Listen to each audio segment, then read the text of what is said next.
ازيكم يا صبايا؟ ان شاء الله هشارككم بوجبتي خفيفه جدا.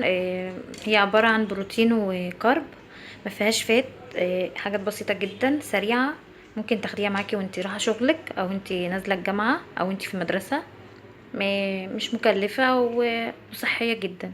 شوفي معايا، انا معايا هنا 2 توست وترك مدخن. طبعا انا بحب المستردة بدل الكاتشب. الكاتشب فيه سكر وكده ومش صحي، فانا هعمل ان انا هضيف التوست واحط عليه مستردة واحط عليه التركي. انا هنا حطيت المستردة، هبدأ اصفر على الميزان عشان اشوف هاكل قد ايه تركي. دي شريحة عاملة 24 جرام، انا هاكل دلوقتي 50، والشريحة التانية 40، 41. حلو جدا. وبعدها هضيف عليها التوستة التانية،